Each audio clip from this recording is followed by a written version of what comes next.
Good evening, Rando fans. My name is Etienne. I'm joined today by Reg. How you doing, Reg? I'm doing pretty good. We've got some big hype here in the Link to the Past Randomizer League. We are bringing you the playoffs. We're talking about playoffs. That is right. We got this is the Kakariko Division Finals. This is going to be the first game. It's technically it's game 2, but since the first 3 games can be played in any order, this is the first game. So this is between I Like Big Boots, represented by Relkin, and Kinda Rando Retired, represented by SuperNinTaylor. And this is going to be what we call Ambrosia, which basically just means it's a standard seed. You got to do the escape, but you start with a sword, and there's a couple of minor changes. We'll get a boots hint right at the start of the seed from the uncle. And the more important change is there will always be an item on every boss of the dungeon. So once you find all the items except one, you can just go straight to the boss at that point. So we'll talk about that a bit later, as it does somewhat affect the player's routing. Yeah, you get to skip a lot of those more obnoxious dungeon checks that are way out of the way. Stuff like the vanilla Big Key in Eastern Palace behind the Dark Rooms, cutscene chest in Misery Mire. But hey, we are off, and boots are on Death Mountain. All right, that's a pretty good hint. So that can mean that refers to any of the Light World locations on Death Mountain. So that could be most likely Paradox Cave or Spiral Cave, or it could also be like the Old Man, Spectacle Rock, Ether Tablet. I think that's about it. And we had a real quick map check. I saw crystals on Eastern and Hera, and I think that was a pendant at Desert. Blue pendant on the Desert Palace, yes. And yeah, a Death Mountain hints for boots is generally pretty friendly. The one thing to watch out for is Mimic Cave is a Death Mountain location. Ah, good call. I forgot that one. Yes, Mimic Cave does count as a Death Mountain location. We got $100 here to start. Pretty good to have a little bit of money early on. Don't have to worry too much about the bottle vendor and other things you might need in Kakariko. Yep. And with these guards dropping hearts as the first drop in their prize pack, 50-50 chance they're in a prize pack that has bombs, but that second heart means it don't look like it. We're not seeing bombs from guards or from snakes this seed. Yeah, so those drops are really important in standard mode because you need either a bomb or the boots in order to open the back of escape. If you don't get either of those, then you have to come back for it later, and that can sometimes, in very occasional circumstances, be a huge factor in the race. Yeah, if you get the Power Glove, you can just drop in from the graveyard like how we normally see in open mode. But if you've got a glove back there, the game can make you take the long walk back through the castle.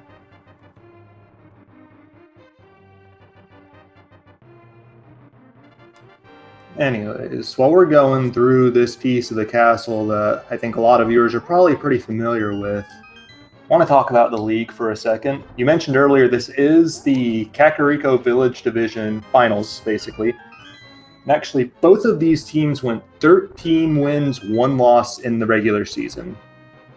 They went undefeated against every other team in the division, and then they split their games in week 7, or was it week 6, the spoiler week, I believe it was. But regardless, they were tied at the end of the regular season, had to have a 1-game race off, which was between, I believe, Faraime and Zero Rush. And Faraime won that, so Kinda Rando retired, took the first seed out of the division, and I Like Big Boots overcame the spoilers last week to set this match up. Yep. So both players using slightly different strategies on the ball and chain guard. Relkin throwing a pot at him.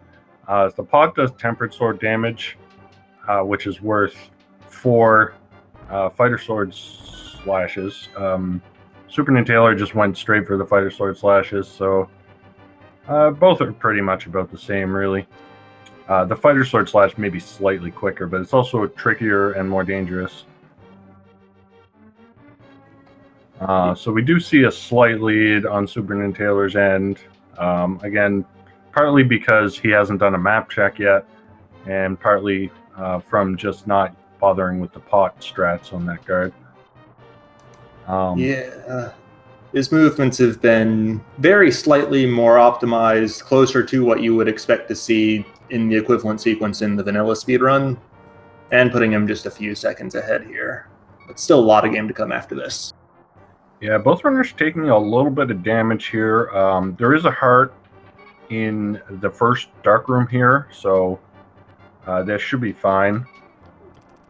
But they will have to be just slightly a little bit more careful than usual. Yep.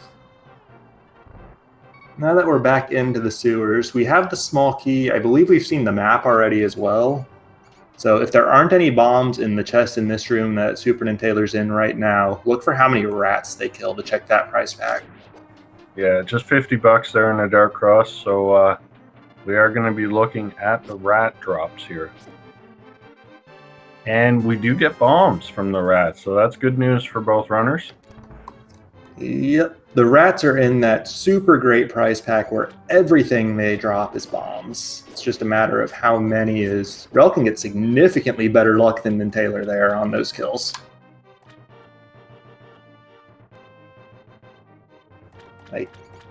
Yeah, Relkin getting a little deeper into that prize pack gets that 4-bomb drop, but I imagine, yeah, SuperNinTaylor gonna kill a few more rats here, probably wants to farm up some more bombs for Kakariko. Yeah, ideally you enter Kakariko Village with at least 4 bombs. That's enough to get you everything without having to buy any. But yeah, and there is that 4-bomb drop for SuperNinTaylor, so Relkin actually spending a bomb to go up to the upper bomb wall here, so catches up a little bit on SuperNinTaylor, so pretty even out of escape so far.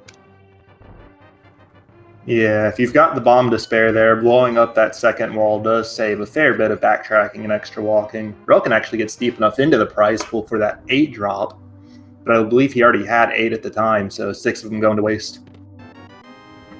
Yeah, so both runners completing escape pretty solid times. And we didn't really get a whole lot out of escape. We got a heart container and some money. And that's enough money to just run straight to Kakariko. And sometimes you might go elsewhere, but SuperNinTaylor actually picking up a sign to kill a guard with for some reason. Yeah, I mean, he's got more than enough kills for the tier 2 tree pull here. He would want to set up his kill for that one after pulling, but not sure what he was getting at there.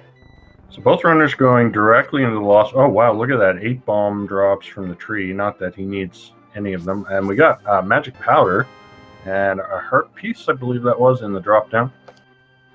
Yeah, I believe so. Both runners choosing to skip the lumberjack check. It's kind of an interesting check in Ambrosia because it oftentimes you want to save that check for when you actually have the boots, since you need the boots to get that anyway. But in Ambrosia, when you know where the boots are already, it kind of makes that check a little more interesting of a decision. Yeah. Although in this case, with the boots being on Death Mountain, there's a decent chance that they're going to be available relatively early on the Light World side. So in that case, I think it just falls back to my normal take on the Lumberjack Cave check is when you really want to try to farm out tree pulls for clutch bombs before Kakariko. Obviously, neither runner needed to do that here, so why spend the time? Yeah, exactly. We got lots of bombs, lots of money, and a hammer as well. Good news for both runners is that they both did grab at least one of those small magic jars in the Uncle Tunnel. So they can both go check that magic powder. That is a very good point. Yeah. In open mode, sometimes that can be a real big problem when you get the hammer and powder in Kakariko, but you have no magic to use it. But in standard, you can just grab that magic right off the bat, so that's never a worry. We also saw a bottle at some point, so we'll be able to get the sick kid as well, and we also see a pair of flippers inside the well. Yep. The castle was pretty dry, but Kakariko's turning up with at least some of the goods so far. Bottle, as you mentioned, not really more than a fetch quest. That fire rod's pretty nice. Yeah, fire rod doesn't do much for us now, but it's almost always going to be required. And, ooh, Master Sword off the bottle vendor. Yeah, that Master Sword is something that's always required to win the game. And that fire rod, even when it's not required, usually turns out to be just super handy just because it's a fantastic weapon. Oh, look at that, a glove in Chicken Hut. So really nice Kakariko so far. And we're just missing a Moon Pearl for Dark World access. Yeah. I'm a big fan. Kakariko with all the goods. Now, the question I'm thinking right now, if they find the Moon Pearl in the next couple checks here, like say in the back of the tavern or on the Magic Bat, do they just turn around and go to that Dark World portal? It would be very tempting. I mean, we've already got 6 hearts, so that's, not an insignificant amount of health. We can full clear Skull Woods and Thieves Town. So I think I wouldn't be surprised to see at least one runner do that. But of course, we do have to see that Moon Pearl first. Yeah, and we've only got 2 checks here. Got the nice sync on them falling in the hole. But if it's not here and it's not at the race game, then rest in peace any such plans. So both runners almost perfectly synced up here. This is really something to watch. And there it is. There is that Moon Pearl. So this is shaping up to be a fun seed already. Very early Dark World access. Yep. I am expecting both runners to go down and check the race game just because they are already on the far south side of Kakariko here. But after that, what's your game plan? I mean, personally, I don't like to go into the Dark World too early, but SuperNinTaylor disagrees. He's not even going to check the race game. He wants straight into the Dark World right now. Okay, just skipping the 2 somewhat slow checks at this point, just because that's a lot of extra walking. Yeah, I like this from NinTaylor. And both the library and the race game were junk. Yeah, and Relkin's just going to save and quit. It's possible he may do South Shore first, or he may just go... He's starting at Link's House, so he may just go straight into Hype Cave here. Yep. We'll see if he menus to the hammer here, but nah, he's going to play the South Shore, which is fine. Statistically, the Sphere 1 locations that are reachable without any other items tend to have progressions slightly more often, just on account of being easier to reach. Yeah. Now, SuperNinTaylor skipping Skull Woods, it is logically full clearable. But he has no magic, so that might be part of the reason why he's putting this off for now. Ooh, there's a Tempered Sword, so that's going to make Skull Woods even easier. Yeah, if magic was the reason he was putting it off, there is a full refill next to the chest in the middle section. And with the Tempered Sword, you don't really need to care about magic at all past the torches you have to light and the actual entry to the back. So I think he's going to be in real and plus, plus if you do Thieves Town beforehand, map check. Green pendant, pod, pendant at Swamp. I think that was a red crystal at Turtle Rock. Red at Turtle Rock and a red at Skull Woods, I believe I saw. And we saw an ice rod in the mini Molderum Cave on Relkin's side while that was going on. All right, then. That was a whole bunch of stuff happening at once. Okay.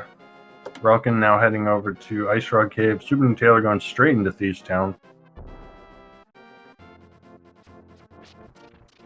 Yep. And I mean, So Crystal Thieves Town, you've got a hammer.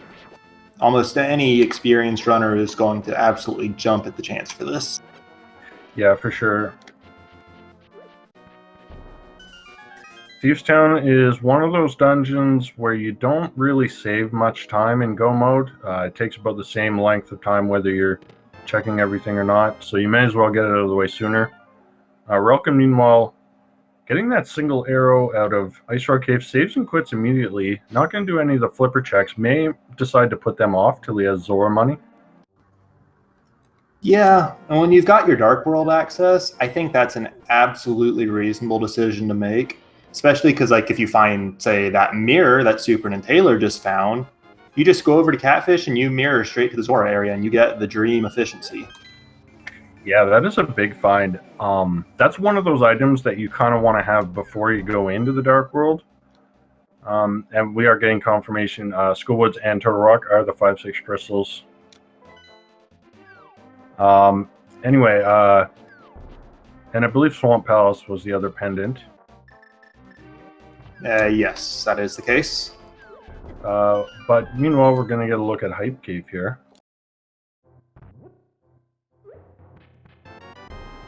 Oh, there's Zora money.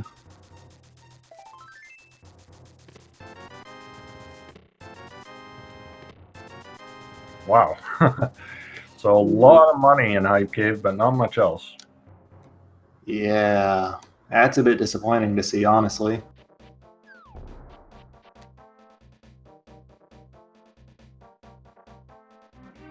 So it looks like Relkin is going to go up and do Pyramid Ledge into Catfish. Bit of an unusual route here. The one, like, these are kind of checks that are easy to kind of orphan. So I can understand wanting to get these out of the way so soon. But the reason that they're so easy to orphan is because they are long, slow checks. So if these don't pay off for Relkin, that does kind of put him at a disadvantage. Not a huge disadvantage, but a slight one. Yeah, and knowing that that magic mirror is available and that he skipped Zora earlier, it feels a little rough for him. But it feels like he's trying to make plays that may be a bit counter to what Taylor's doing or what conventional routing would do, and try to get an advantage that way, which in a race is something that you sometimes want to do. Yep. So just a heart container there on Pyramid Ledge. I guess we'll see Catfish next. Yeah. And then Wildman Taylor grabs his maiden. I think chat was speculating about it a bit earlier, but with that mirror, we do have full access to the east side of Death Mountain. So we can get everything on the mountain except the floating island, Ether Tablet, and Spiral Cave right now. Yeah, it's wouldn't surprise me to see him go to Death Mountain very soon. Meanwhile, we do find an Ether medallion inside of the Thieves Town big chest. So with Meyer and Turtle Rock both being crystals, that is very likely to be required. But it's not something Relkin's going to miss. He'll do Thieves Town before long. Yeah. Meanwhile, Catfish check here. It's just a bottle. We already had one, so that's not really worth the trip. One interesting thing, Relkin did buy a red potion on his way up to Catfish.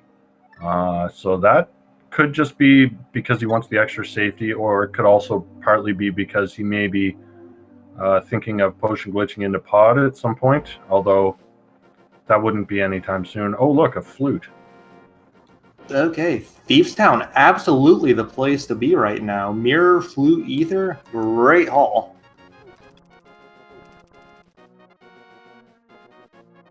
Yeah, for sure. And yeah, Relkin is heading right over there now.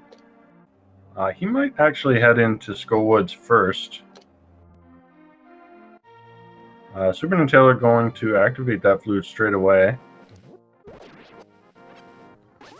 Yeah, makes perfect sense.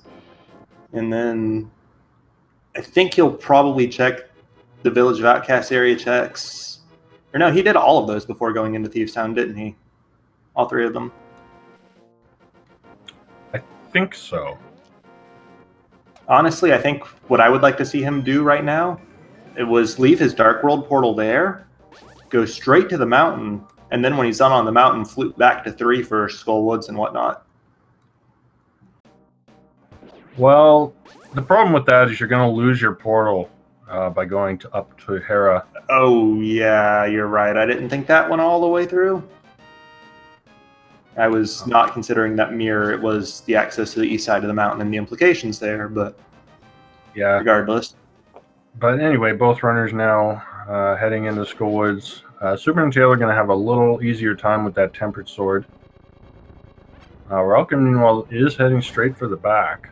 Going to do the big key chest first here. Now, with this being Ambrosia, we know that Mothula will have one of the items. And there's the second one. It's the Quake Medallion.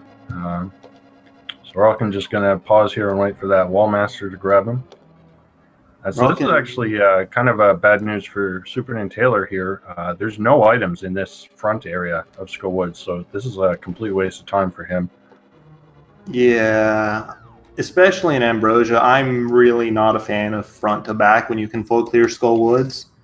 But honestly, Relkin, when he got that big key chest with the Quake in it, that bombable wall that was just off to the east had a full magic behind it, like I mentioned earlier, and he chose not to grab that. But he's got to light some torches here in a couple rooms, and he's got one fire rod shot, plus whatever other magic he can grab. Yeah, there are a couple of magic drops in that room, but he's going to have to be pretty careful here. Pretty careful with his magic usage. Oh, he gets a drop there, so... Oh, almost got Wallmaster there. Yeah, that would have been real unfortunate, because you can get Wallmastered after falling in a pit, and only in the Japanese 1.0 version, which is what the randomizer uses. But yeah, with him using those pots to knock that Gibdo aside, he's got enough magic for this, and one shot to use against the Moth to boot. Yep.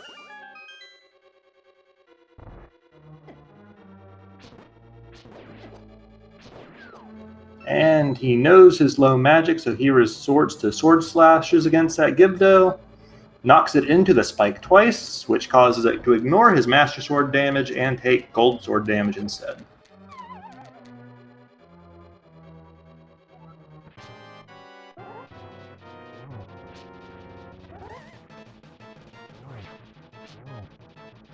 Now, Mothula fight. He had 2 fire rod shots. He missed one. Going for the spins here, which it takes 4 Master Sword spins to down the Moth. And there you go. Very nice fight. Yeah. And our second item there, just 10 arrows. But Relkin knows he's done with this dungeon now.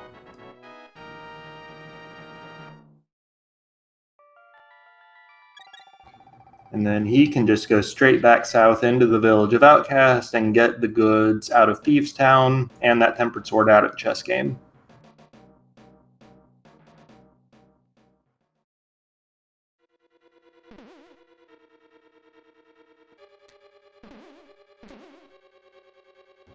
So SuperNinTaylor heading on to Mothula now.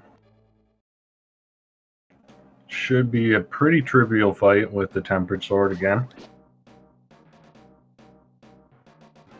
Yeah, Tempered Sword, all you need to take down the Moth is 4 clean slashes, which the clean part can be deceptively difficult there with all the spikes floating around, but you can get some really quick fights for this.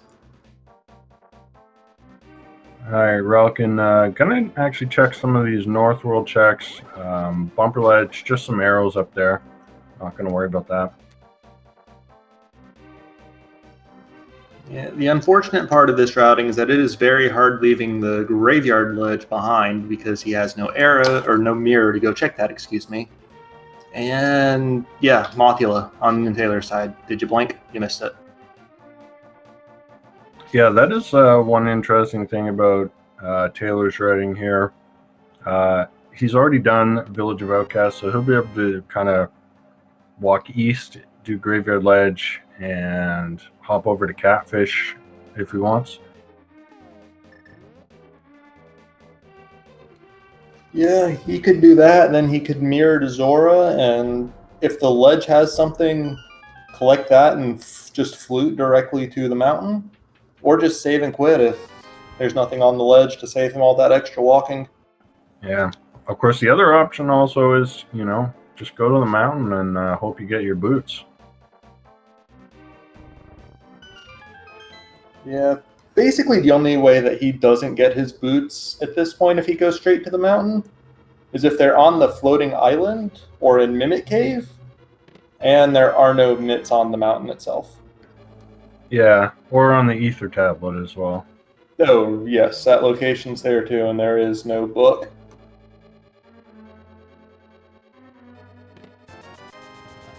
Alright, Relkin making his way into Thieves Town now.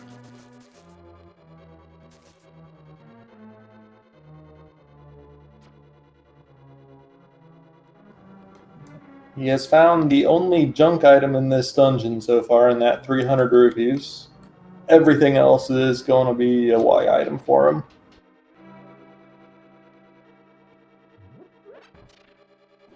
We're getting a check of the Graveyard Ledge here from SuperNinTaylor.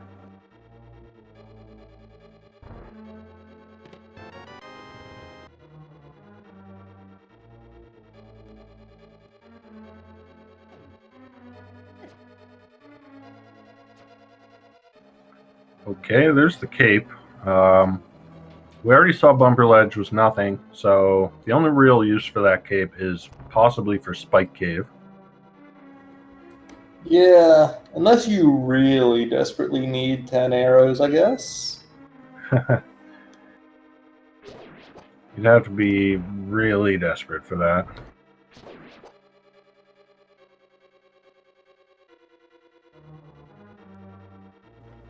And yeah, just as you speculated earlier, he is taking the direct route to Catfish from here.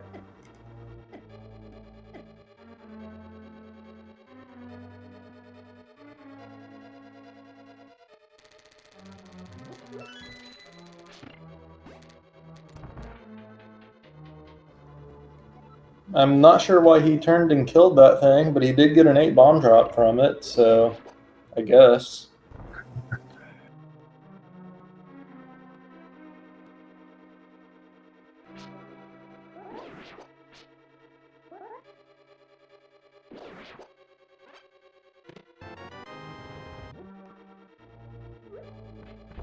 And here NinTaylor is going to get his second bottle, and he's trying to set up the quick warp here without the boots, which not especially easy to do, I don't think. But he'll show us Zora now.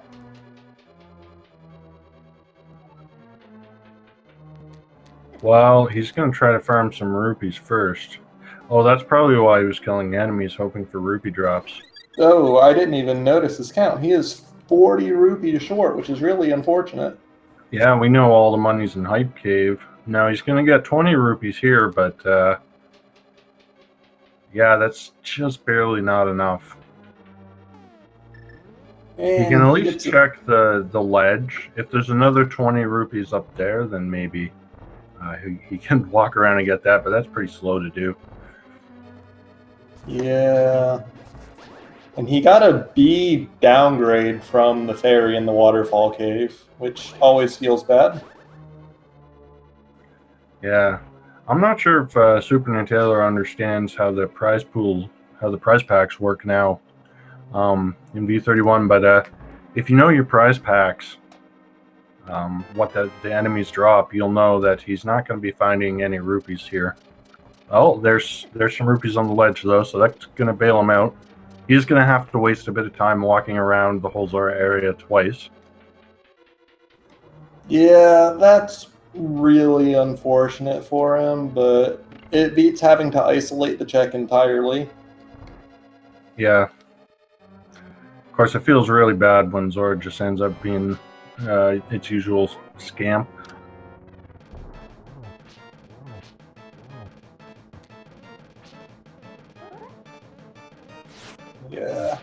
worst part is you can't just walk right back up the waterfall like you alluded to. He's got to take this full loop.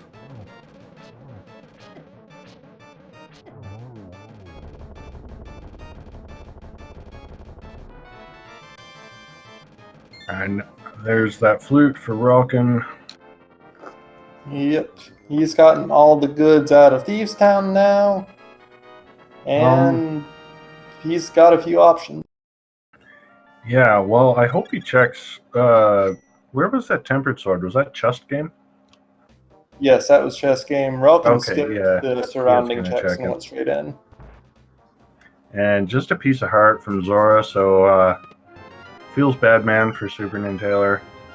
It's going to feel a lot worse when he does Hype Cave and realizes he could have had all that money pretty easily. Probably also going to feel pretty bad when he inevitably finds at least 2 red rupees on the mountain. Yeah, now I'm kind of curious about his routing here. He's not saving and quitting, which leads me to believe he's going to check Pyramid Ledge and go into Pod. And he doesn't even have a potion for Pod, although he can buy one. No, he can't. He doesn't have any money. I would be surprised to see him go into Palace of Darkness. Pyramid Ledge for sure at this point, especially walking back to the portal instead of just fluting. But I mean, I think it would be Pod. faster to just save and quit and go from the portal beneath Link's house. This is such a long walk for just one item. Meanwhile, Relkin is going up the mountain. Yeah, Relkin doing what SuperNinTaylor's teammate in chat has been trying to tell him to do for the past 10 minutes. Go to the mountain and get your boots, friend.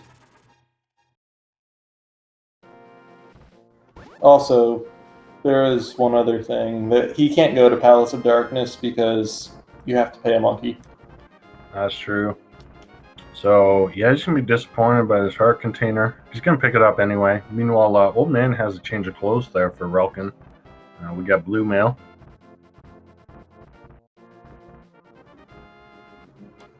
One of the things that fascinates me most about the community around this game is how people treat blue mail differently in Rando and in Vanilla.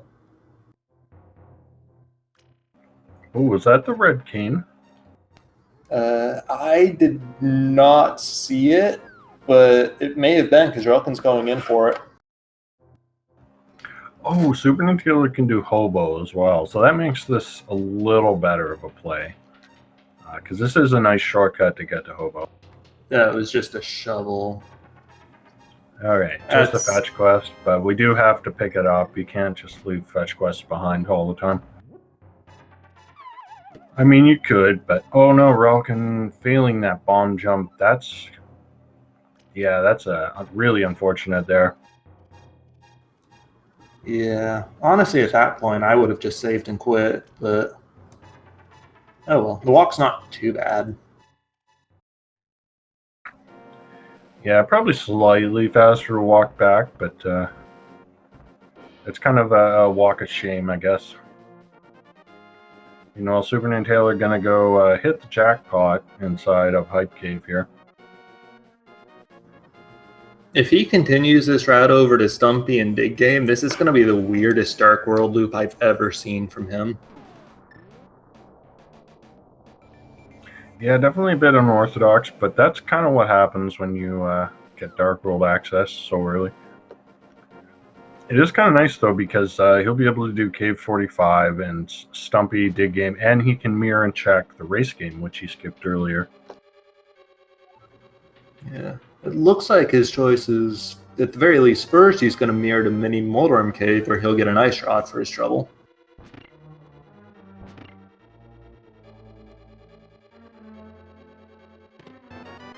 Ooh, Relkin, meanwhile, finding the Titan's Mitt there inside of Tower of Harris. Now, if the boots are on Floating Island, we can get them. Yep. And if he finds that cane, he can full clear Turtle Rock. Well, as long as it's not Bombo Sentry.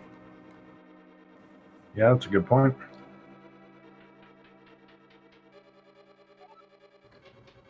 And he should know at this point that the only other item in this dungeon is on Mulderm, so he is walking right by those two chests. Unfortunately, no hookshot means that he couldn't use the Harapot trick, which means he has to walk up the tower normally. Yeah, the hairpod definitely saves a bit of time, but it's not too bad. It's not something you're going to worry about a whole lot. Especially when it's just not even an option. The real feels bad is when you try to Harapot, but you do it so badly and slowly or with so many buffers that it would have been faster to just do it normally. That sounds like my Harapots. I see. All right, so I was quoting personal experience, though. Oh, yeah. Meanwhile, Relkin gets crystal number 3. So 34 minutes in, we got 3 crystals already, and there's actually, well, we can also full clear Ice Palace too. So once he's done with the mountain, that might be the next destination. But that's going to depend on what we find here on the mountain. You know, is NinTaylor giving us new checks in the dam here? I think he just hasn't checked the dam yet, but he could actually pop into Swamp Palace and check the front of this, which actually wouldn't be that bad a play, except that he doesn't have a portal, so never mind, he can't do that. Yeah, but I don't think Relkin checked those 2 checks either. So I thought he did, but I could be wrong.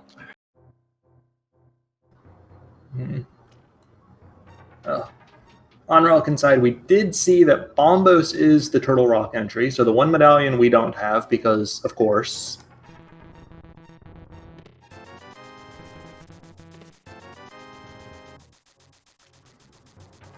So a bunch more money there in Super Bunny Cave. I find it kind of strange that Relkin's not starting off with the Light World checks, since we know that's where the boots are. Yeah, I'm not 100% sure what the game plan is here, but regardless, he'll get all these checks in. And doing Spiral Cave before Paradox is also a bit questionable.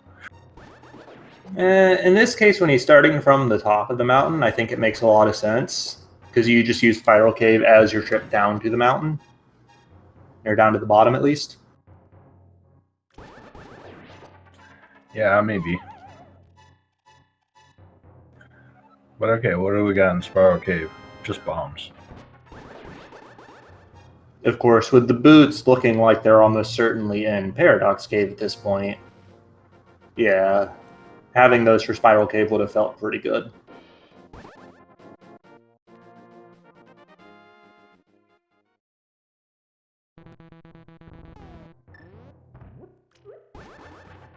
Alright, so we're rocking into Paradox Cave now. We got some bombs, we got a heart piece.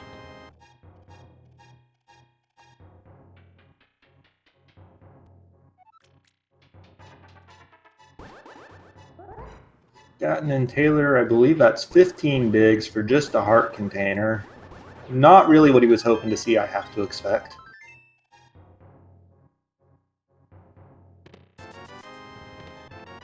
Ooh, there's a hook shot and no boots. Wow. So boots in Mimic Cave Mimic Cave or Ether Tablet confirmed, I believe. Yeah, that is rude. But okay, so it might be quite a while. We may never find the boots, actually. If they're on the Ether Tablet and we don't get the book, we may just never find the boots. That would be horrifically rude of this seed. But good news for Relkin is he's got a Dark World portal right here. He can just duck right into Hookshot Cave. Yeah.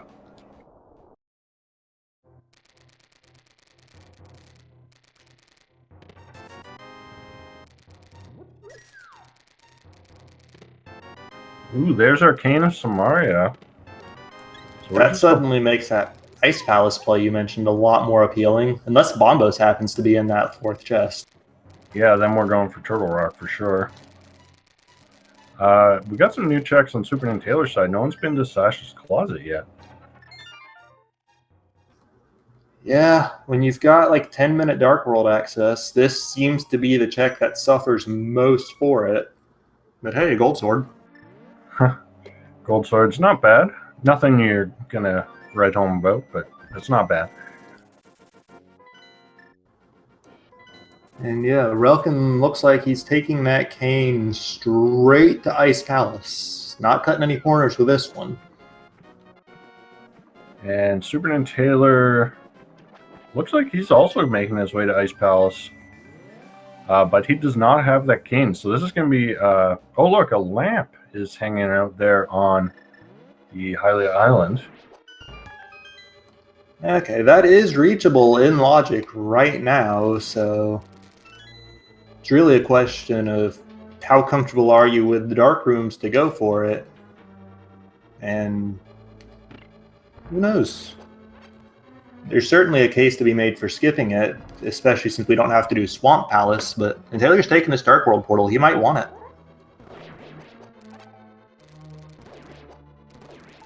Yeah, it looks like he really wants that lamp.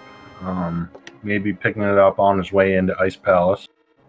Although if he's going to do this, I don't know why he didn't just go straight into the Dark World and blind check it. Okay. Meanwhile, we're going to see the glitch, the relatively new glitch here, probably from Relkin, the Icebreaker glitch. So this is going to let him kind of just slide his way right through a wall here, and it saves a whole pile of time inside of Ice Palace. Yep. Saves a ton of time, makes the routing a lot smoother just because the entire midsection of this dungeon has no checks, and that's what you're skipping here. Yeah. Oh yeah, chat. Sorry, chat correcting me here. SuperNinTaylor didn't get the mitts yet, so he can't go into Ice Palace. Oh, right. Silly us, forgetting about that silly requirement. So yeah, he'll be able to do Icebreaker.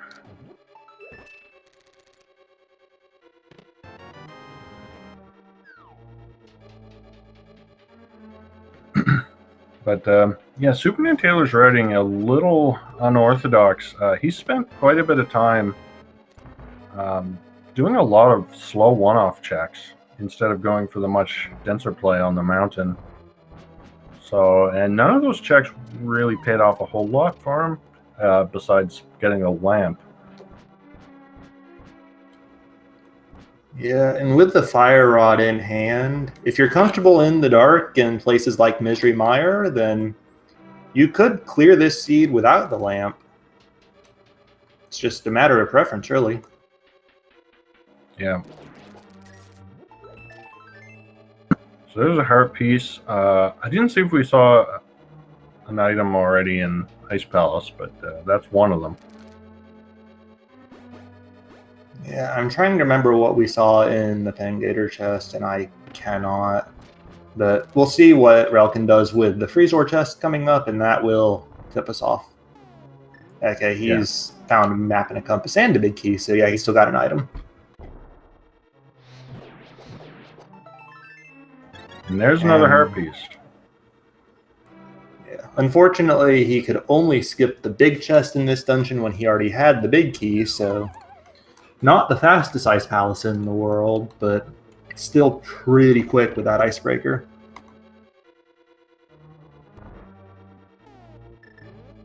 Yeah, for sure.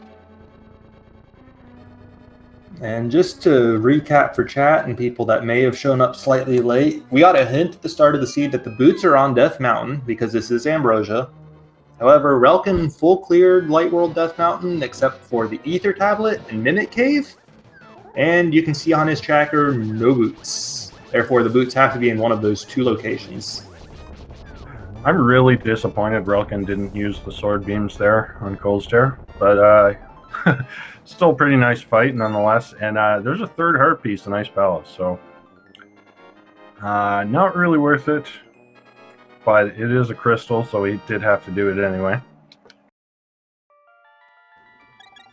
Yeah, and really, the only time he lost compared to Go mode was detouring for that Ice Tea chest.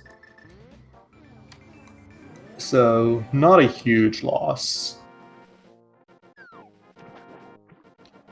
So Relkin's going to see that lamp there. I think Relkin's pretty comfortable with the dark room, so I don't think he's really going to go out of his way to get that lamp. And direct route to Misery Mire indicates that for sure. That's right. We got a...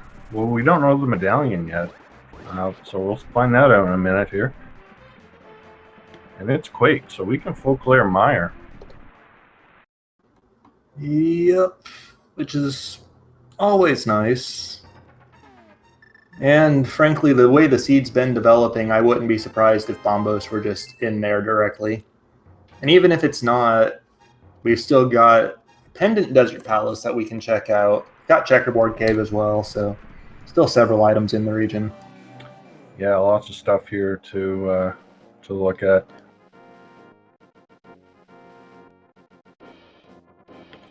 Just bombs on the desert ledge. We're actually going to take a quick dip into desert before going into Mire. Yeah, this isn't too bad, I don't think. There's only going to be one item in the front, excuse me, so you get an item and you get a big key if you want to fight the boss and you're good. That small key is a little... Yeah. So we may not even get one item out of here.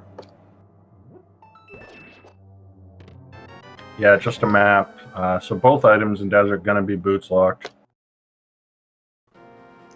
Which, honestly, that's fine. It's a pendant.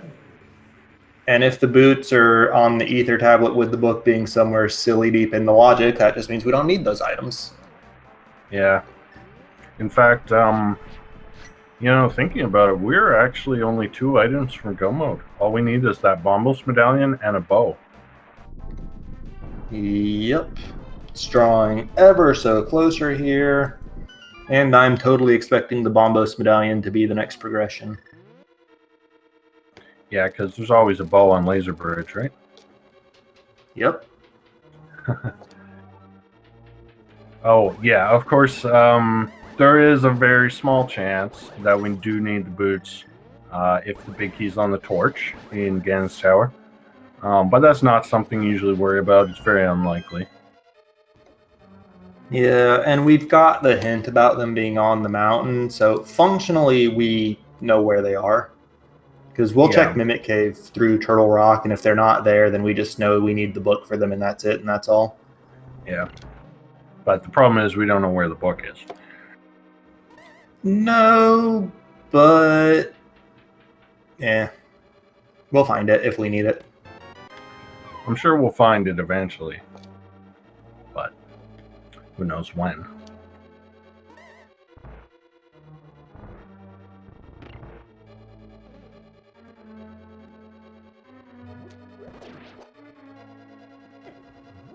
Anyways, Misery Mire here. I think that's... we saw a compass on the bridge.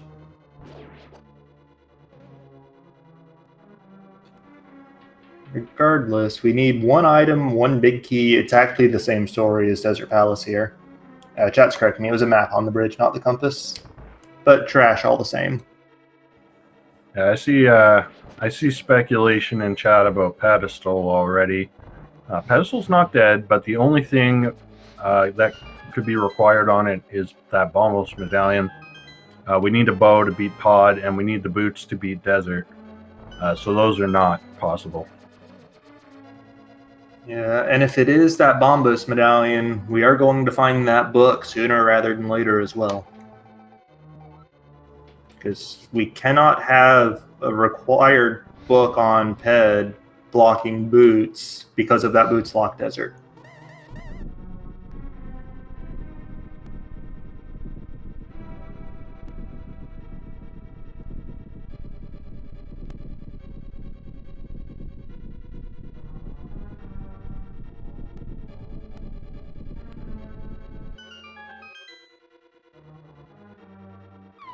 Of course, what we can have on the Ped is a required book blocking... well, no, we can't have a required book blocking Bombos medallion either, because that would still mean that the book blocks the boots. Excuse me. So, yeah, we cannot have a required book on Ped this seed.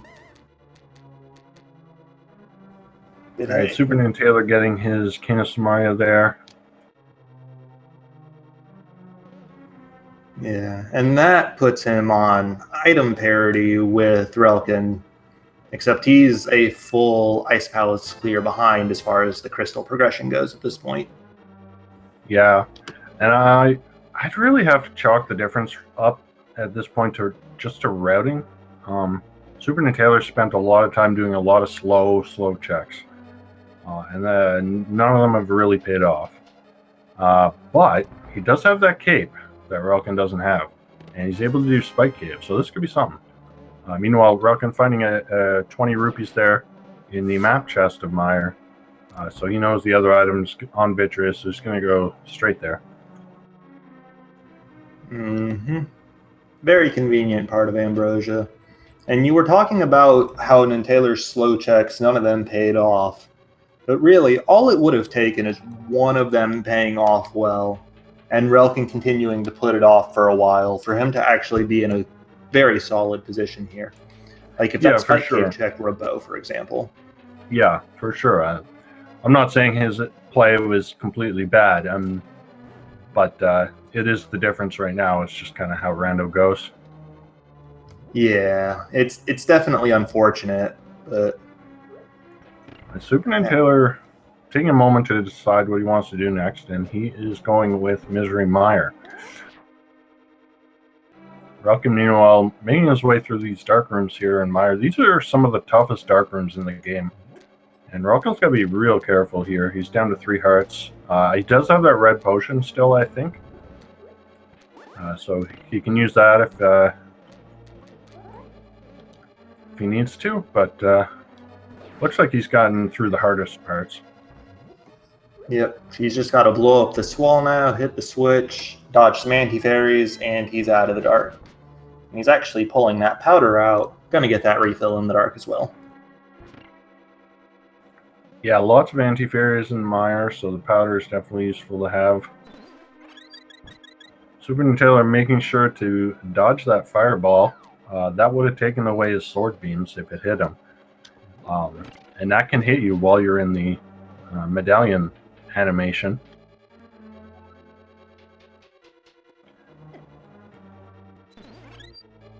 Alright, so we're all getting that full refill.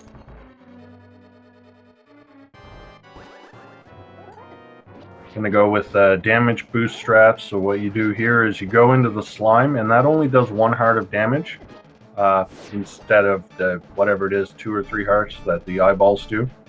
So you use the iframes from that slime, and then you just kind of go in the middle of the eyeballs, release a sword spin, and do a ton of damage all at once.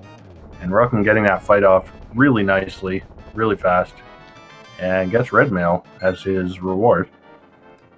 Yep, no bow, no problem for Relkin here, and that is the optimal vanilla speedrun strat for this fight, and very well done, showing a lot of experience with it, but no progression in Misery Mire, which is unfortunate. We've still got the checkerboard cave to round out the area and give us a little bit of hope, but Ice Palace and Mire area both looking like total busts progression-wise. Yeah, so if I were in these players' shoes, I'd be seriously thinking about diving into Swamp Palace next. We can full clear it. There's 6 items in there. It's been available for quite a while. So, yeah, that might be a destination for Relkin next here. Yep. Does have this Sphere 1 Agena cave check that got put off forever with the really early Dark World access this seed, but if the goods aren't in here, then you've got to look at Swamp Palace as the density.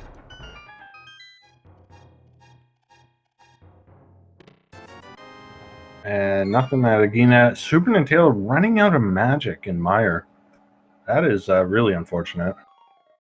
So he's got to go get that full magic refill and redo this whole room again.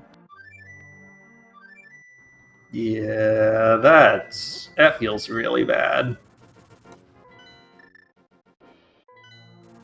And with that small key there, he also gets the bad news that he's got to go down to that cutscene chest to get a big key.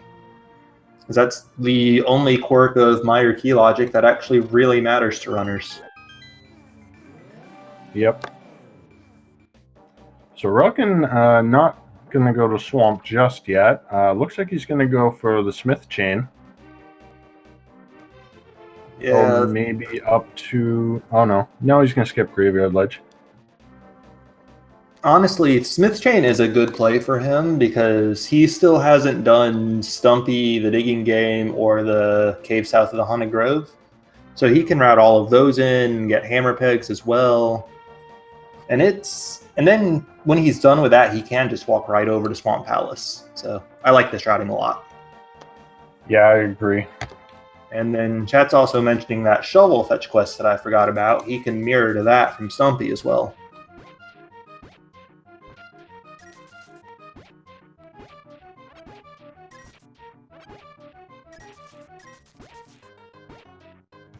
I like the sideways walk there from SuperNinTaylor. Yep, always looks real nice, but unfortunately for him, he's having to open basically every chest in this dungeon just to get even one item, which you never want to see in Misery Mire. That just feels real bad.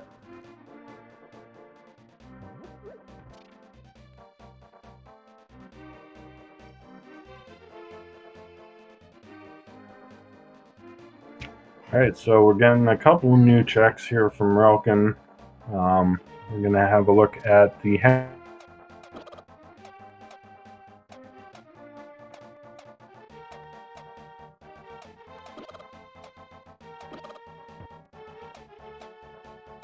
Sit back and relax a little bit.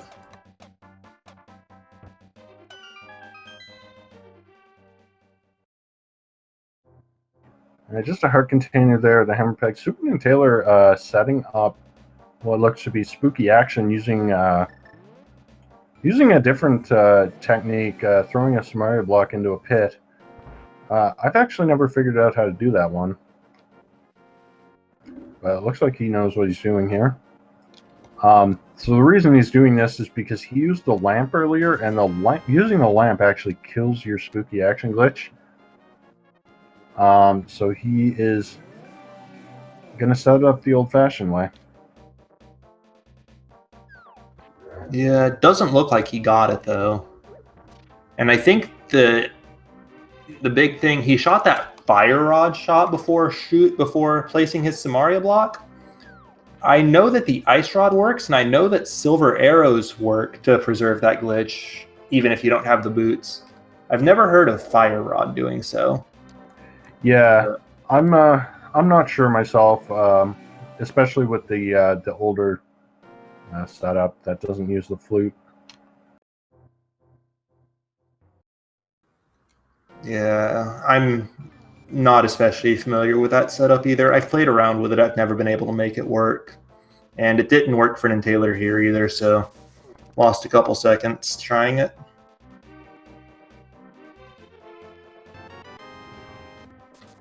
But we do see him going for the same damage boost strat that relkin went for, and the gold sword unfortunately only does the same damage as tempered sword spins, but he'll have a faster time of the second phase here with slashes. Yeah, and nicely done there on Taylor's side.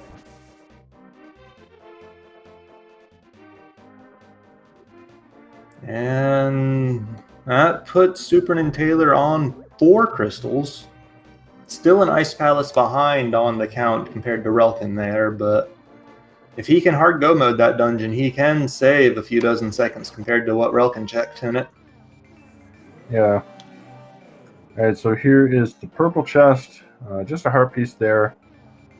So, did he do the shovel spot? I didn't see. Yeah, he did. It was just trash on it. Alright, so looks like Swamp Palace is going to be the play here for relkin. Yeah. Yep. And being able to route in the purple chest with all of those checks that he had previously skipped in the Southwest Dark World, and then capping it off with the item-dense Swamp Palace just feels real nice. I like this routing a lot.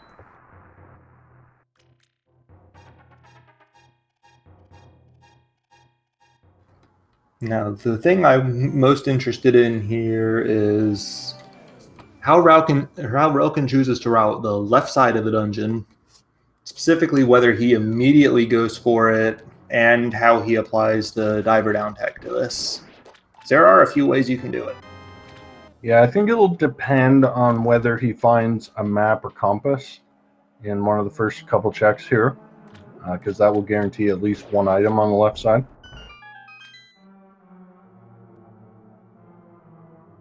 And there is that compass, so I wouldn't be surprised to see him go straight for that left side. Yep. And the big advantage to doing the left side before the back is that you can, as I mentioned earlier, use the diver down technique to save a fair bit of backtracking, which I am hoping that he'll show off here.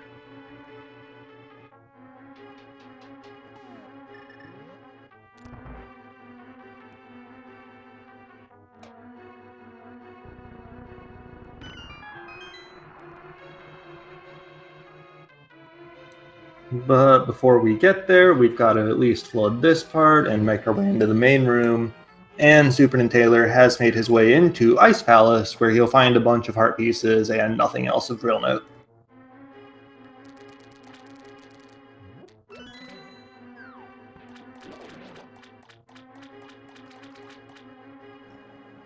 So now, kind of a difficult question. What happens if Relkin finds that Bombos medallion, say, in this next chest? Do you leave and just go straight to Turtle Rock, or do you continue checking Swamp?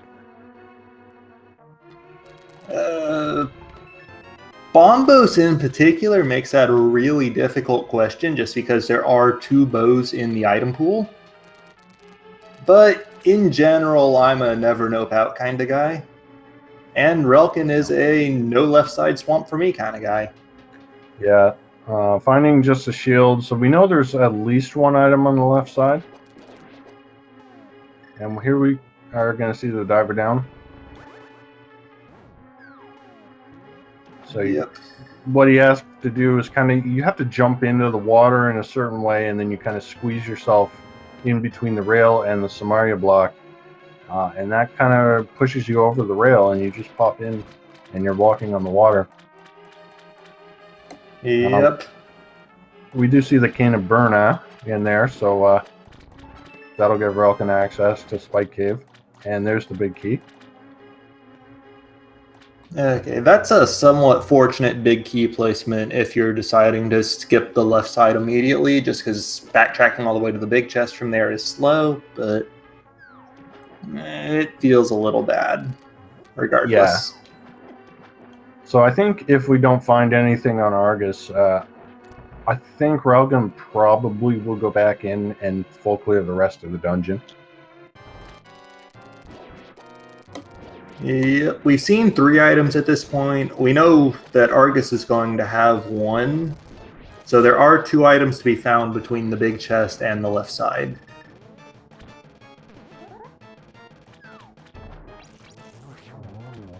And Relkin using that Ice Rod is a great alternative to the Fire Rod for the quick kill, but not rewarded with progression for it.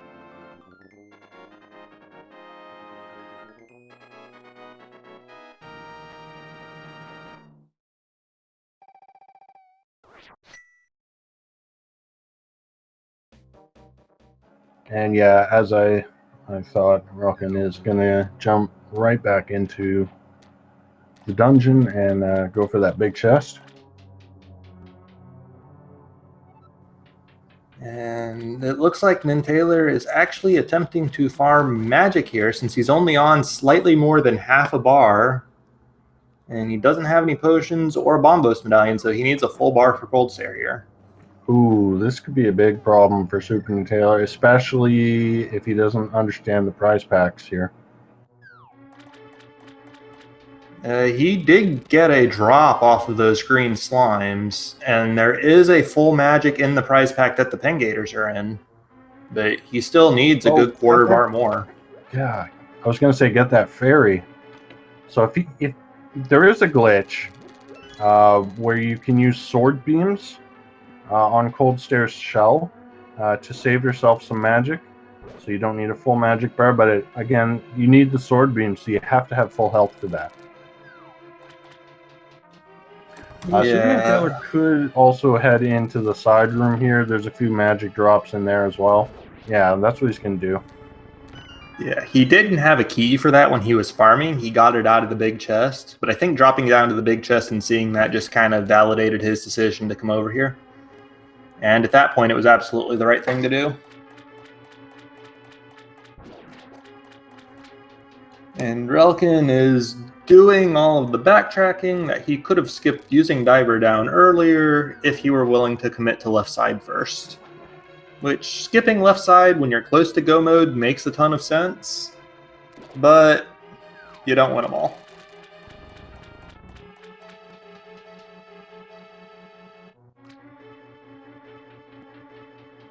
And SuperNinTaylor is showing off one of the few places where that gold sword really makes a huge difference on Goldstair, getting that fight done perfectly.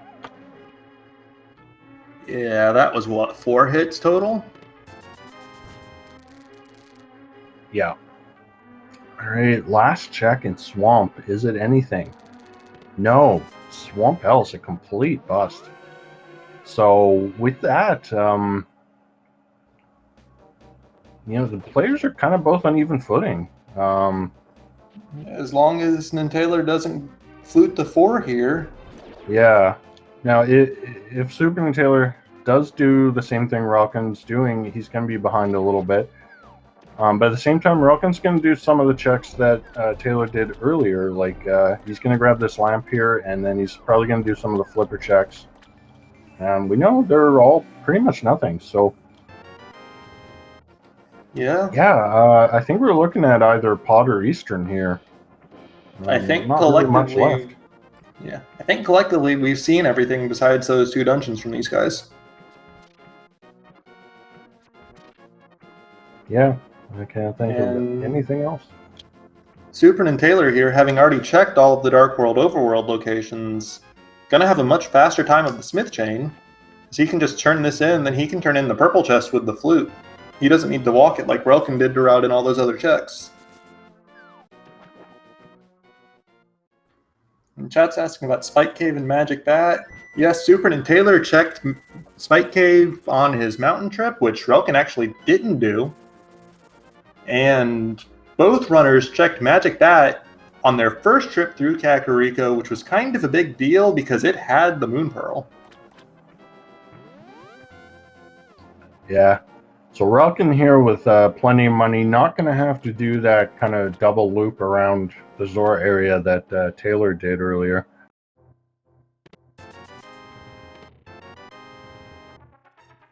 Yeah. Gonna be rewarded with pretty much nothing of value for this, but it's a lot of checks at this point that aren't in non-full clearable dungeons, so it makes a lot of sense to do. Yeah. Now, if you're rooting for SuperNinTaylor, or if you're just rooting for a close race in general, you need him to skip Swamp Palace here. If he goes into Swamp Palace, that's a lot of time he's just going to sink into nothing. And he is going to flute away here. So he's not keeping his portal, not going to go into Swamp, it looks like. Yeah, the only problem would be is if he fluted the 4 immediately after this, then he'd be walking down to that portal. But at this point, the Pod Eastern play is a comparable number of items that he's not... Oh, he's going for that shovel. All right, he hasn't done this yet. Looks like Relkin actually going up for Spike Cave before Eastern Pod. Not sure I agree with this play. This is a very long check to do for just one item. Yeah, and it's also a totally isolated check. Like he's gonna save and quit out of it, which is normal for Spike Cave, but it's just where does he go after that? And the answer is wherever he would have gone if he'd skipped Spike Cave. Yeah. But in Taylor back to 4 and going south this time, it's very unfortunately looking like the empty Swamp Palace for him. No, looks like he's changing his mind. No, he missed the duck. Yeah, he's a little unsure, but it looks like he is heading to Swamp. Yeah, which had some hope seeing him second guess that, because from our point of view as observers, we do know the dungeon is empty of progression. But from his perspective, it's 6 items. He can get them all. It does make sense.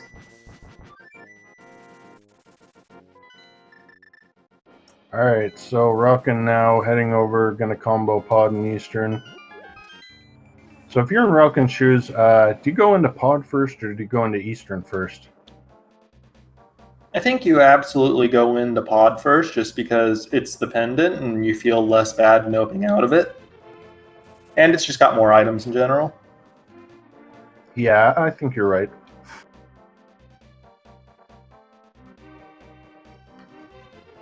Of course, this being Ambrosia, and we have no bow, there's only 4 items we can get out of Palace of Darkness right now.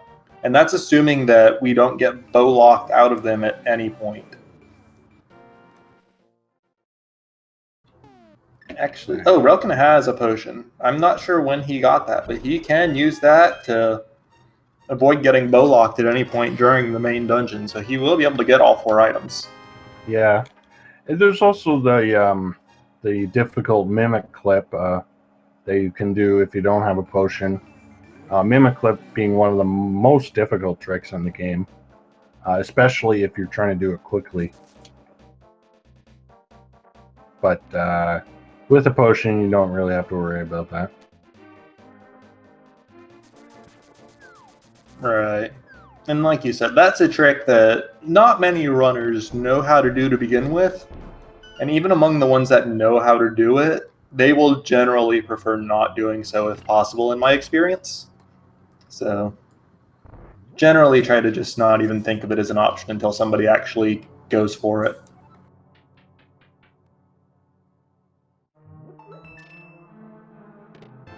Alright, so we are bow locked, and Relkin is gonna nope right out, and this makes a lot of sense. When you're still looking for a bow, there's no point in sequence breaking the item that you're looking for, even though there could potentially be another bow in pod. Right. The only thing that gives me a bit of pause there is that we are looking for a Bombos medallion too. But even in that case, noping out straight to Eastern makes a lot of sense. If he finds a bow here, he'll just take that portal right back to pod. Exactly, yeah. And there has to be something in Eastern because we've checked everywhere else. SuperNinTaylor now going for that diver down.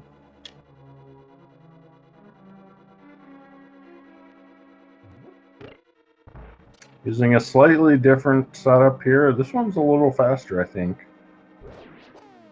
Yeah, as long as you execute it cleanly, it's faster just because it doesn't have you jumping into the water. And there's our bombos. Okay, so yeah, Relkin officially looking for a bow, and that's it. And he's going to continue in Eastern. Yeah, no sense in noping out. You know, if there happens to be a bow, there's only one more item in Eastern that you can get without a bow. So you might as well just hope that you get it. Yep. And he does already have the big key as well. So as soon as he finds one item, he is done here. Assuming it's not a bow. Although, hey, remember what I said at the start of the race about the Sphere 1 locations being slightly more likely to have progression? They sure are. Yeah, everything in Eastern Palace except the vanilla big key chest and the boss are Sphere 1. They are available from the word go. And Relkin getting the bad news that he's going to have to go for this vanilla big key chest if he wants that second item.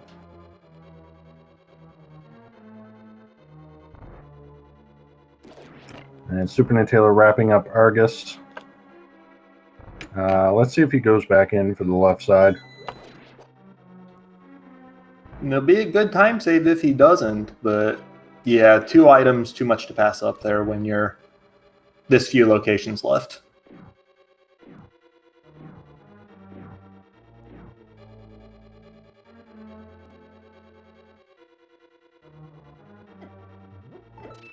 So do we have French Vanilla Bow to cap it off? Nope. Nope, so Relkin's out of here, and we're going to Turtle Rock now. Yep. That Bombos medallion does not open anything else on the map up for us, so we're following that, and there's got to be something in Turtle Rock now, just like there had to be something in Eastern. Relkin getting dead rocked. Doesn't matter how good you are at this game, the dead rocks can mess with you.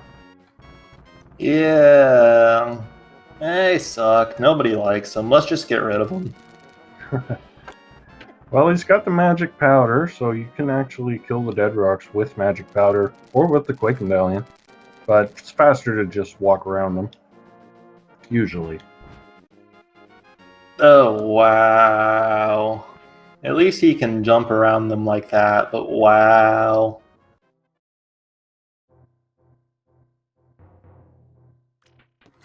Also, just as a reminder for chat, since we do know the boots are somewhere on Death Mountain, and the only two Death Mountain locations we haven't checked are the Ether Tablet and Mimic Cave, we know that Desert Palace is boots locked, and this seed does guarantee that all items will be reachable. That's how the randomizer works. Therefore, we cannot have a book on the ped blocking the boots. So I want to have that one, make sure chat's all on the same page with that one, which may be a bit futile, but... Yeah, the last hope for the pedestal was that Bombos medallion, but we found that in Eastern, so pedestal is officially dead. Yep.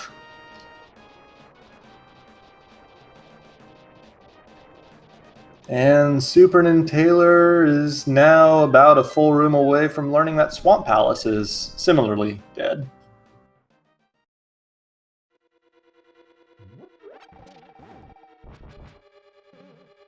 Yeah, so the good news for NinTaylor is he's done pretty much the entire overworld at this point.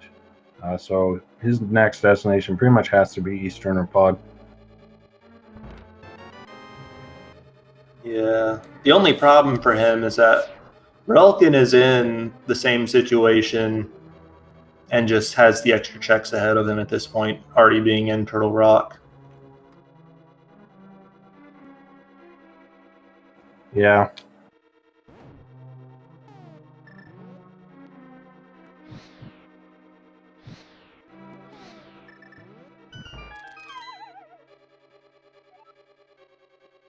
Alright, so Relkin getting through the torch puzzle. I believe this room's going to be 2 small keys. Yeah. Looks like you're correct. Because we had the ultimate junk in the first chest, and we have to have keys to proceed. Yeah, well, it could have been one there and one in Chain Chomps as well. It could have been, but the big key's got to be somewhere in the front 4 as well, so, or I guess really it's front 5 checks, so likelihood not very high.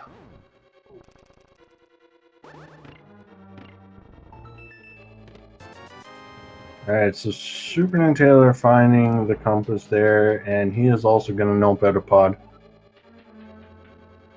Yeah, and like you said earlier, in this situation, it does make a ton of sense to do so. The real question will be whether he nopes out after the Bombos medallion, or if he chases French Vanilla Bow like Relkin did.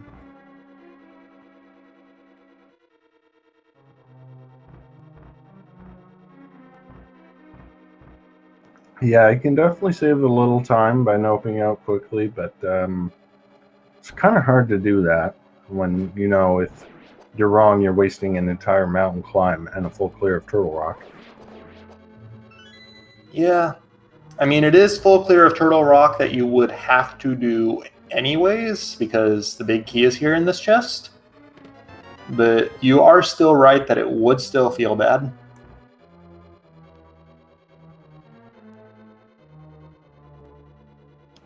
Alright, there's the Bombos for Taylor, and he's out of there.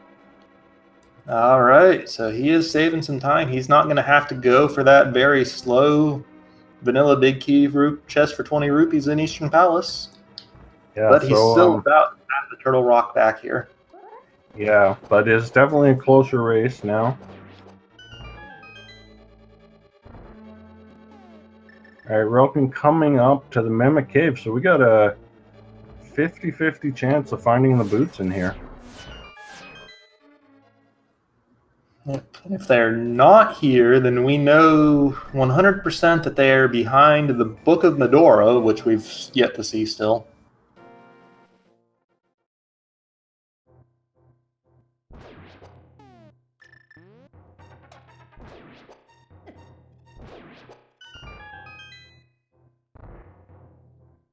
Well, it's the boots.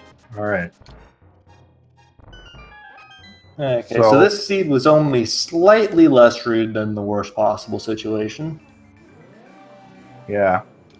So the next question is, are we going to find the bow just here in Turtle Rock, or are we going to have to go and chase boot locations? Good news for the boot locations is there's only 2 of them. Just the Bonk Rocks and the King's Tomb near the Sanctuary. But oh, no, we got a few boot locations, actually. We got also the Lumberjack.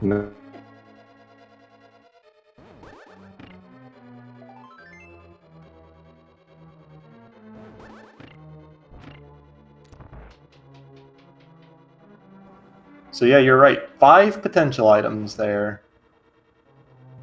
That's hard. So that's more items than we've got left in Turtle Rock.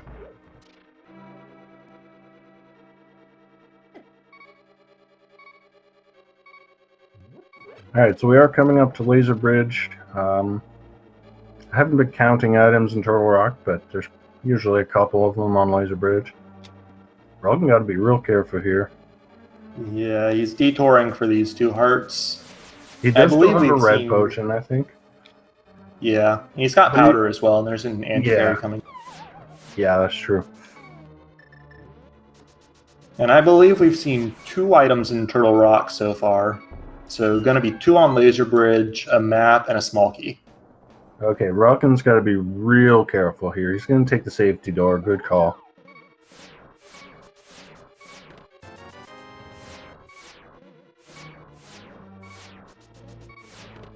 So now he doesn't really have to worry too much about taking a death here.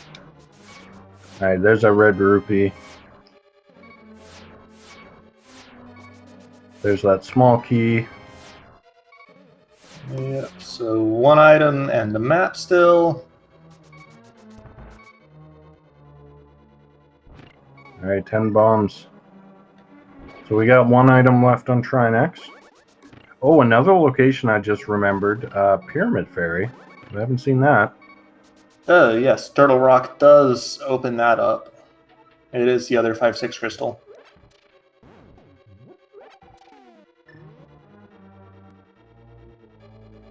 Also, just to recap for chat a little bit, as of V31 of the randomizer, laser skips are in logic. You can be expected to do them as long as you select the advanced item placement, which pretty much every race in every format that you'll see on a stream here on SpeedGaming or on the ALTTPR League or similar channels does use advanced item logic, which can require stuff like laser skips.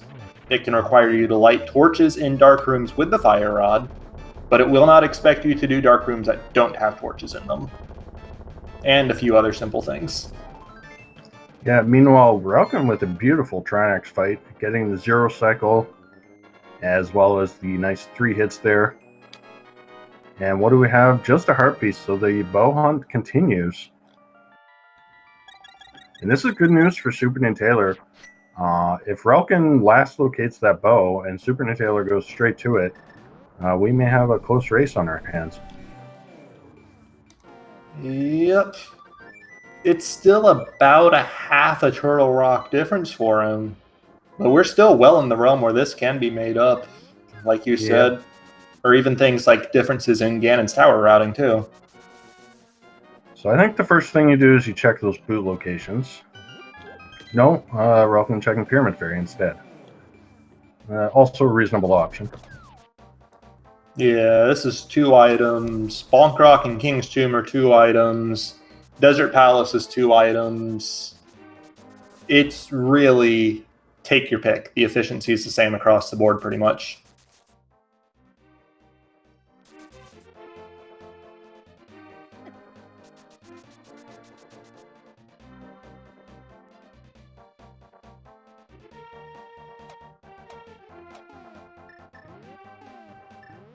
Of course, with no Aghanim kill here, we can't use the mirror shortcut to turn that in, but Relkin is using the damage boost so that he can dash with the red bomb. Yeah, nice use of the hook shot there as well.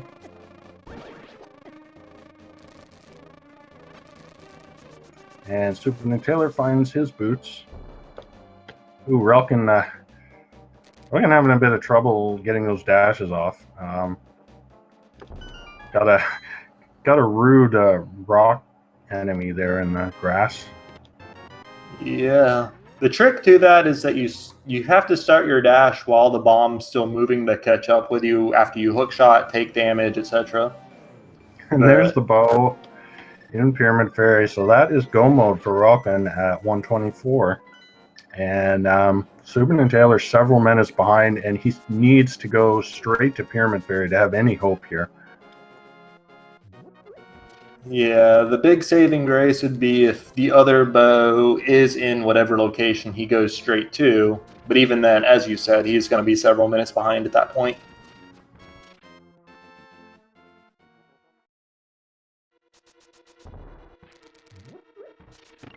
And Relkin has already fully cleared out the Eastern Palace aside from the boss, so he's just on a straight boss rush at this point, and he'll beat a GT right away.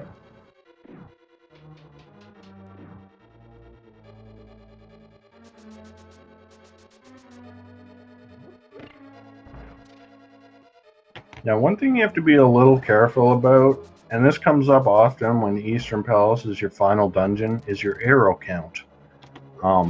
So that can come into play even if you get a perfect Armos kill, you still only gonna have 12 arrows left over. And there's a possibility you might have to fight Ice Armos in GT to get that big key. So sometimes, now there are a few arrow drops in GT, so it's usually manageable, but it is something you have to keep in mind in this situation. Yeah, I've been burned by that several times myself, and I know several other runners who have as well. And it really feels bad because even with 12 arrows, a perfect Ice Armos fight is 18. You're generally going to use closer to 20 on average, even if you do really well with it. But you've got to manage it, basically. That's really... Nobody wants to go digging for arrows after finding a GT big key. Yeah.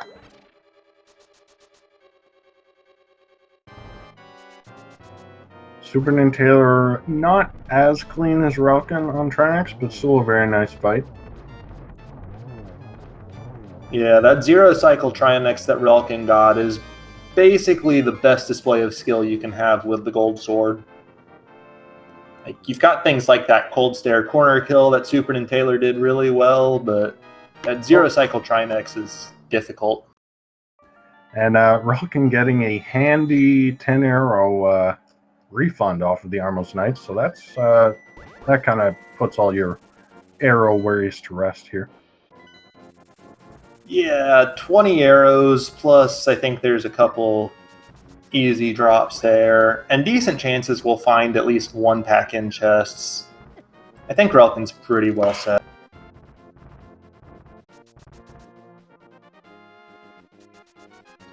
And 7 crystals for Relkin, time for Ganon's Tower.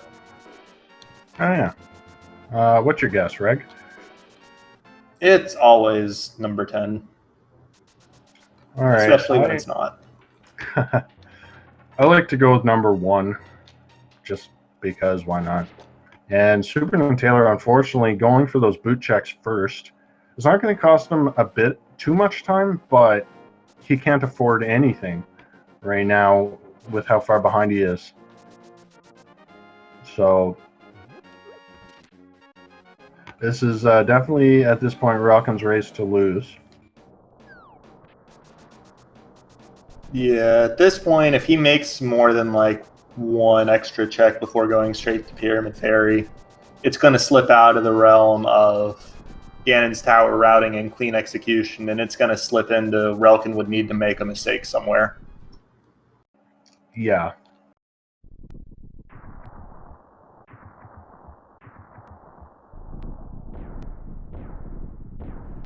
All right, so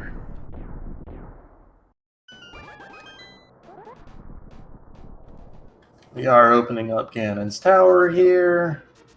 SuperNinTaylor does not find that second bow in King's Tomb to bail him out.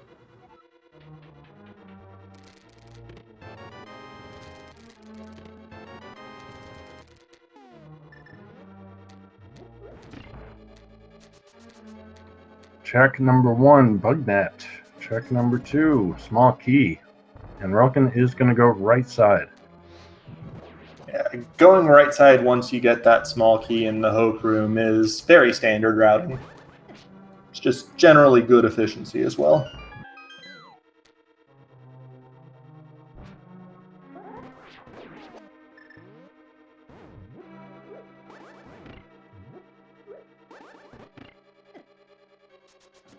What was that message? I have never seen that message before. I am pretty sure that message is because he was capped out on bombs already, and he tried to buy the refill instead of the big bomb. Ah. Interesting. I guess I've never tried to buy those bombs when I was already full. Well, and Taylor does save a few seconds there, about 3 or so, by dashing with that bomb and then transitioning on 0 to duplicate it. Yeah, that's one of those tricks that when you get the hang of it, it's nice to do, but if you don't get it consistently, it's just not worth doing because the punishment for failing it is very high compared to the time you save. But that is go mode for SuperNinTaylor.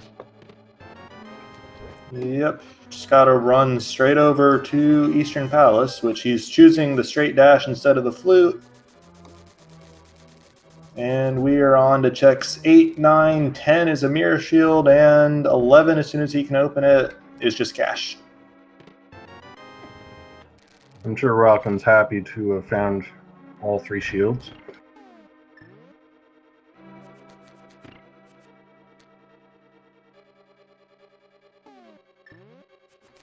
So, then Taylor's just taking this route, and he's got a mirror, right? I don't know what he's doing. Oh my god, did he mismark pod as crystal? That's the only explanation I can come up with at this point, unfortunately. Oof. This is that is pretty painful. So any hope SuperNinTaylor had is officially gone. Yeah, it feels really bad. On Relkin's side, we do have him ditching his bomb so that he can menu better after he does the randomizer room here. Yeah, that's one of those things. It's like it's such a small time save that it's more of a meme than an actual strat. But there is the big key in rando room, and I have no idea what number that was. That should have been number 15. All right then.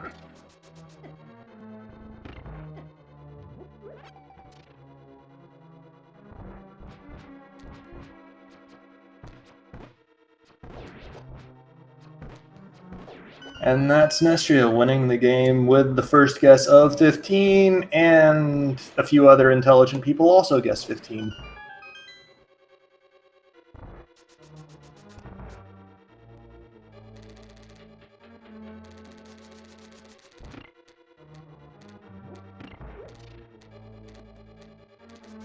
So then Taylor's going to show us what's in the dark basement here, as Relkin is into the spike room. I don't understand how this spike room works and how you can sometimes dash through it and sometimes not, but Relkin's through it without taking damage. Yeah, you kind of have to time the spikes along with your dash. It's not all that... it's not easy to do.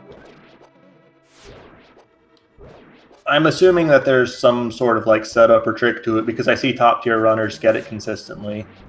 Yeah.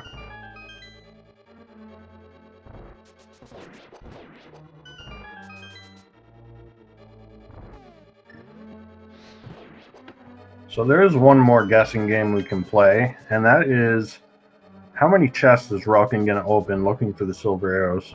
Do you think he'll open any at all? Think he'll open all of them? None of them? Get your guesses in I'm chat. going with a 0. Yeah, probably. He's got gold sword. He's fine. He might check the last chest. So I'll say 1. Yeah, I've seen runners muscle memory themselves into that last chest, even when they've got nothing at all to gain from it. So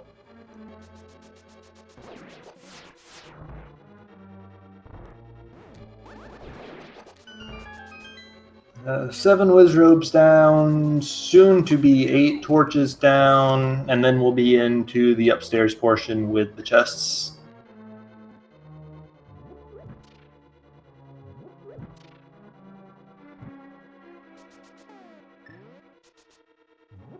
Relkin gonna have to use lamp strats here since he's pretty low on magic. He's got the refill. Yeah. Also waiting out the torch timeout there to make sure he does not despawn sprites in the tower, because very well made game can totally handle 2 things happening on the same frame. And we are getting chests open. Oh, color me surprised. He does get a blue potion, so that's kind of nice. With that blue potion in hand, he's skipping... Yeah, he skipped the powder refill there. Opted for just the magic refill in the chest instead.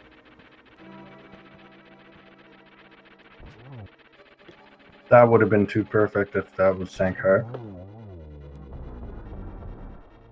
So SuperNinTaylor gonna fight Helmassar, and it's gonna be feeling real bad in just a few seconds here when he sees that pendant fall. Yeah, he does get the last bottle out of it though. Well, 3rd for him, but 4th overall. So as Relkin is running up the home stretch here, I do want to take a moment. I forgot to mention them earlier, but our tracker, Velocity, doing a great job for us today. Tracker's always some of the most important members of the crew here at SpeedGaming, so big shout-outs to Velocity.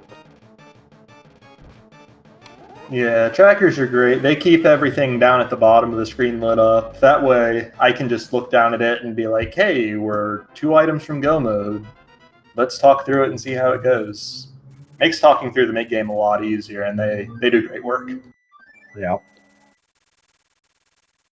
Meanwhile, Relkin is finished up with Agate 2, and just a few moments, he'll be fighting Ganon. Yep. And with the gold sword, it's going to be 6 slashes per phase for each of the first 2. And then it'll be the same 12 that we see for normal tempered silverless, because tempered spins and gold spins do the same amount of damage to Ganon.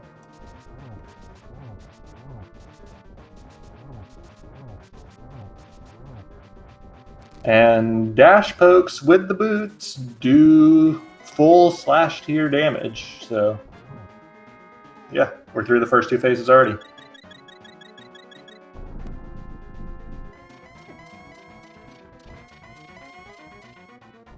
Oop, taking a bump there. Yeah, he's going to burn that red potion. Don't want to take any chances at this point. Yep. Just going to down that and sit through the warps. And he'll be on to the silverless phase in just a couple seconds here. 2 boots locked bows today, though. Well, no, I say that, but only one of those was actually boots locked. The one at Pyramid Fairy wasn't. And Ganon tells us the other bow was in Desert Palace. Or, yeah. I think I must be a little bit behind. Yeah, it happens. But unfortunately for NinTaylor, he chose the Bonkrock King's Tomb spoot checks over the Pyramid Fairy, so he lost that time there.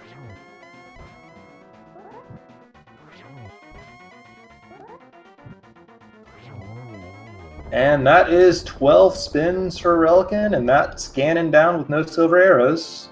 All he's got to do is cross the bridge, and he'll be done. Yeah, get your GG's in chat for Relkin. And Relkin is finished with a time of 1 hour, 38 minutes, and 59 seconds. Just barely nailing that sub 139. And that is a win in the books for Team I Like Big Boots. So it is a best of 5 series. Kind of ran overtired, not out of it yet. Yeah, let me see if I can pull up the information here on what the other games are going to be as NinTaylor makes his way towards Ganon's Tower. Okay, so looking at the schedule, we've actually got the second game of this match in about 50 minutes. We're going to have Kyong versus Zero Rush in Inverted All Dungeons Swordless Key Sanity. So that's going to be something. Yeah, and that'll be on the main SpeedGaming channel. So be sure to tune in for that. Yep. And then the third game of that best of 5 is going to be tomorrow, just under 24 hours from now at 8:10 p.m. Eastern. It's going to be Ganon's Gone Wild versus Faraime playing plain old open mode.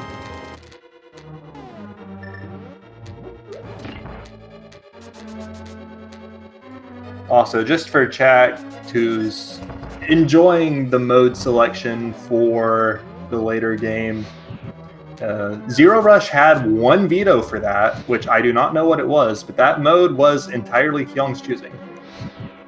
So that was his decision. And we are now joined by Relkin. GG. Thank you, GG. What an annoying seed. Yeah, for sure. That was a really rude hint that you got at the start of the game. Mm-hmm. So, I think overall, I think you routed this pretty well. There are maybe a few minor things that we could talk about, but other than that, I think you played really well for this seed. How do you feel about it?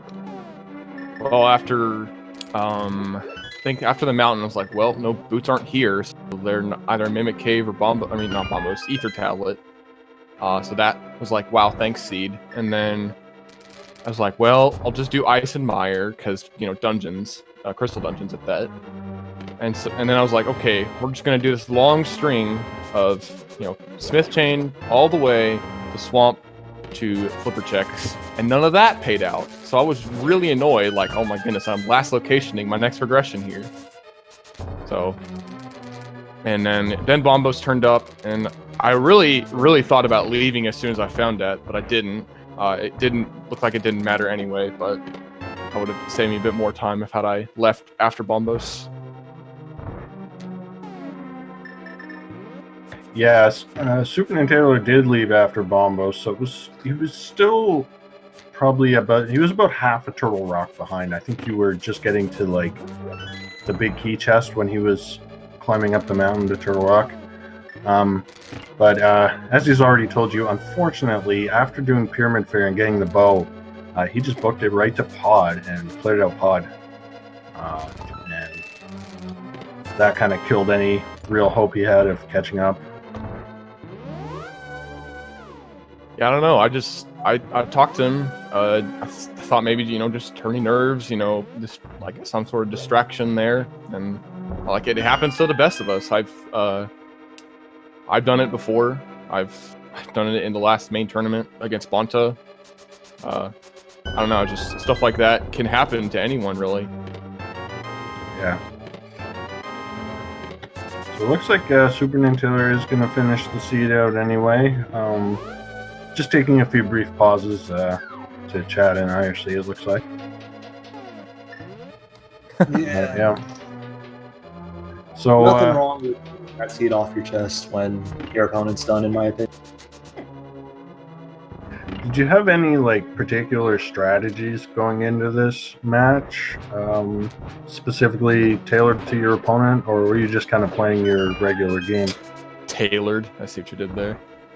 Oh, that wasn't even on purpose, but I'll take credit for it. Okay.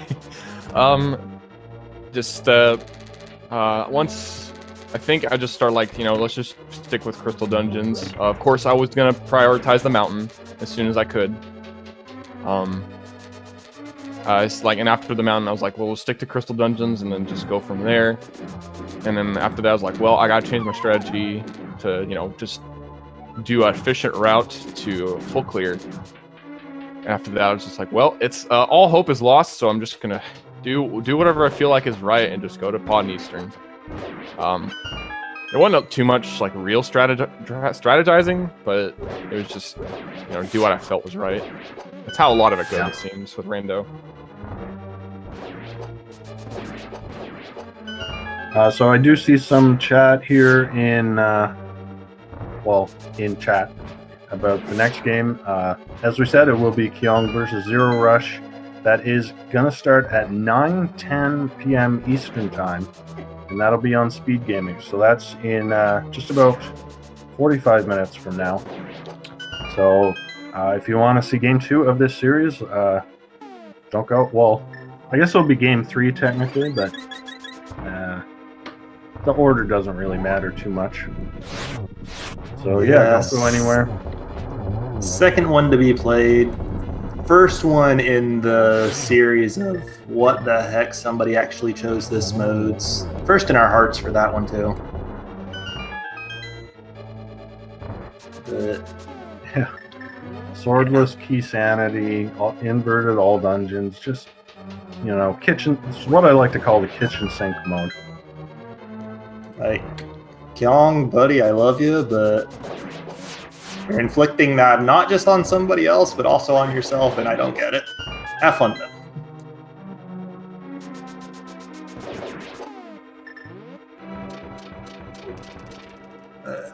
We do have NinTaylor climbing Ganon's tower here, lighting up some torches. Not that far off from Moldorm 2 and Aga 2 after that.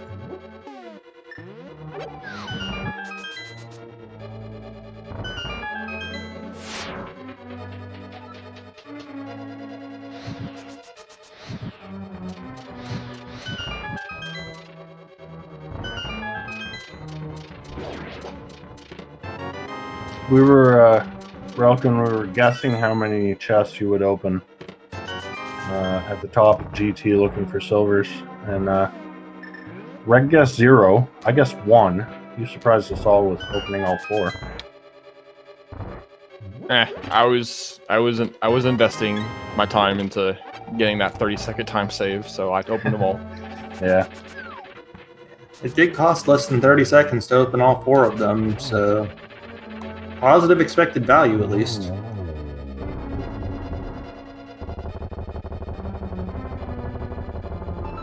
Yeah, if I like know where the other bow is, or just some other extenuating circumstance where I'm like, well, I don't think I need to check this, then I won't bother.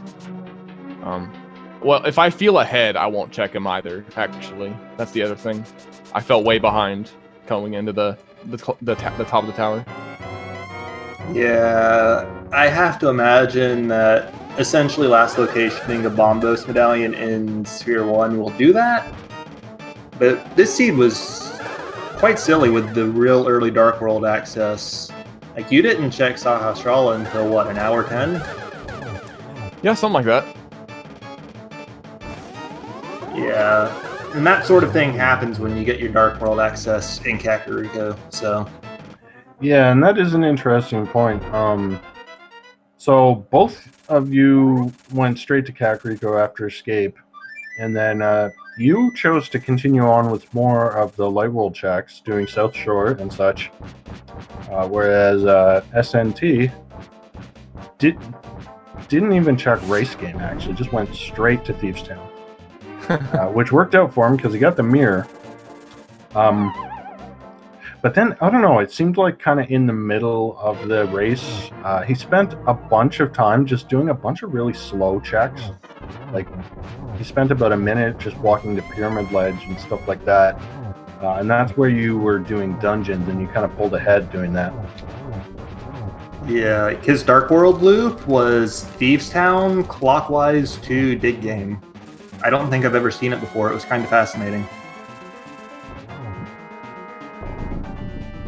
Oh, so he like after Thieves Town, he went like the Graveyard Ledge, maybe even Catfish, and then went back down south. Yes. Yeah. Exactly as you described. From Catfish to Pyramid down. Oh. Yeah, he also lost a bit of time because he went to Zora. He had 480 rupees, and there was big 20 on the ledge. Yeah, so he grabbed that and walked all the way around again. So just a few really inefficient checks like that kind of allowed you to pull ahead. I see. That's pretty comical. Yeah. And unfortunately, Taylor did miss his torch glitch in the Ganon fight, so he's not going to be getting any triples. Has to do a bit of extra running around here just to get some hits in at all. But it's still Gold Sword, so it's still only going to be 6 cycles of this double hit. I was really glad to not have lost any time on the Ganon fight. I didn't miss a single attack there. Yeah, yours was really clean. I was impressed the whole way. Yeah, a lot of your boss fights were like either perfect or very close to perfect. Freaking that one Cold Stare Puff that got away. I almost had a perfect 6/slash.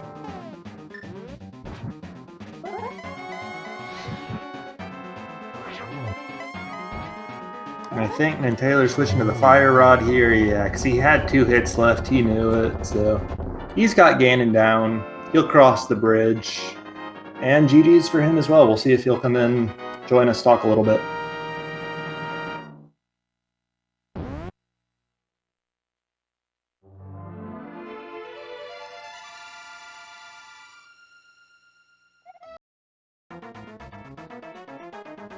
And just for the record, Taylor's official time was 1 hour, 50 minutes, and 55 seconds. So definite GG's to him. Seed didn't quite break his way in a few different ways, but that's rando. It happens sometimes.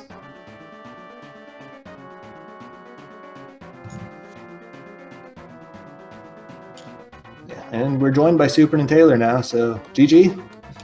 Hello, thank you. GG Relkin. GG's, buddy.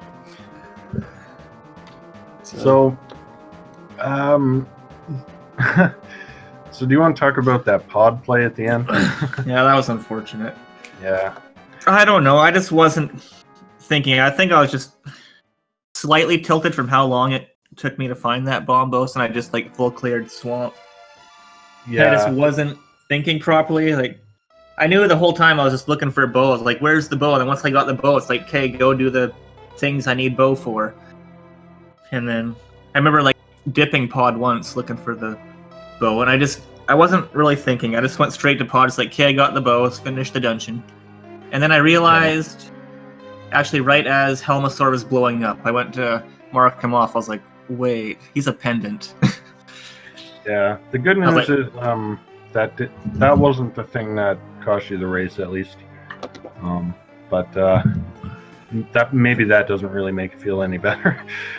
I mean, it does a little bit. I'd rather not lose that way. Yeah. It was not, you were not that far behind. I would say maybe 3-4 minutes behind up until the pod play. Mm-hmm. So it wasn't too far behind.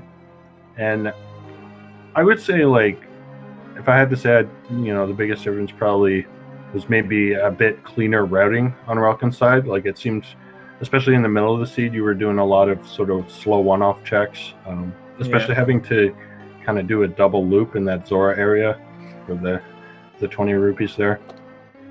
Yeah, that sucked. Yeah. But I mean, overall, it could have been a pretty close race without that little unfortunate pod play. Yeah, you were actually first to go straight to Thieves Town. Do you want to talk about that a little bit? Thieves Town was loaded, wasn't it? Yeah, well, I knew I had the hammer and the fire rod, so I was like, I could just go straight to Dark World and clear out this whole corner of the map. And then I got the mirror, and I was just like, I could just route everything else along the way. And then I just started walking around the world. I just kept finding items that just kept taking me other places. Yeah, it makes sense. It's definitely exciting to see, especially when you see such divergence. Because relkin didn't go into the Dark World right away. He went and did South Shore first, and then went to Hype Cave as well. Yeah. Well, I originally planned, I was going to do Thieves Town and Skull and that whole area. And then I was just going to save and quit and, check the South Shore and all that. But it's because of that stupid mirror, I started routing everything together. Yeah. I will say that your Dark World loop was one of the more fascinating routes I've seen in a very long time. I'm not sure I've actually ever seen it before. Although you did have a teammate in chat that throughout your entire North Dark World area checks, he was wondering why you weren't going to the mountain, unfortunately. Oh, yeah. Yeah. Actually, I even forgot about the boots hint until much later. I was like, oh yeah, there's boots up there somewhere.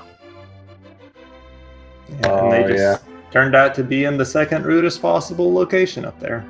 Yeah. Yeah. The only reason I didn't go up right away is because I also got the flute. And I was just like, oh, I could just flute up there whenever I want to. Right, I wasn't thinking about the boots because I just completely forgot about that hint. Well, so that is only game one of this series. So as we have been saying, the next game is going to be at what was the time again? 9:10 p.m. Eastern. So that's in about half an hour. So what are you guys looking forward to in that match? Looks like a pretty crazy mix of modes there. I can't remember what it was. I think It is Kyong posted what it was, and I had a quick glance on it. It is all dungeons, inverted, key sanity, swordless.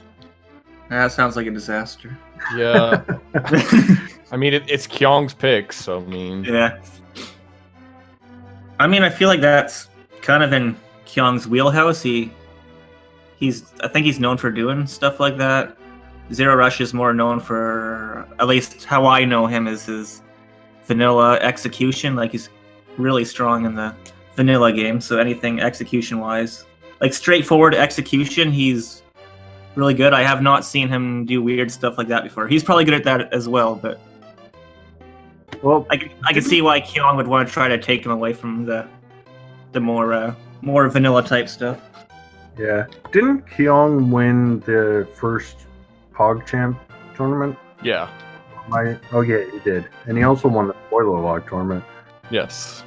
Yeah, so we got two really high execution players. So, I mean, if there's anyone that can handle that kind of mode, I think those two can.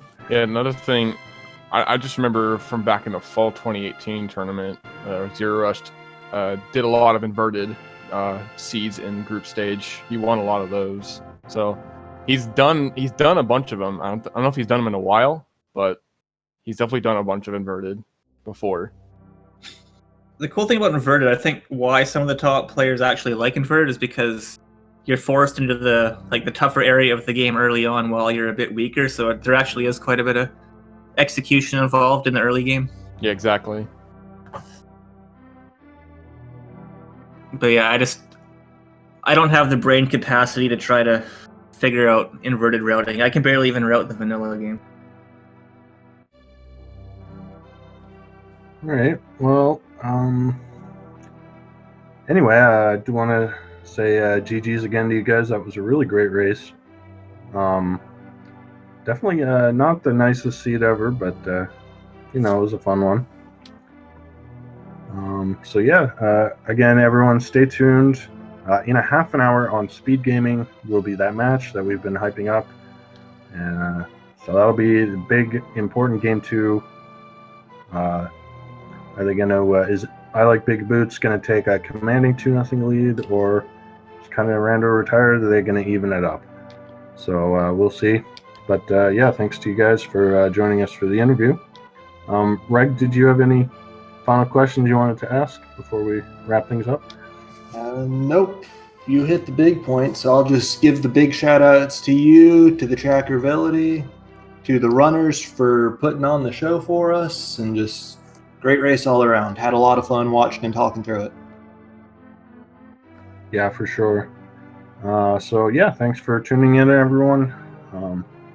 There's a link there in chat for the SpeedGaming, or for the league schedule, so be sure to check that out for all the upcoming matches. But yeah, I've been Atium, and Reg, if you want to have the last words. Yep.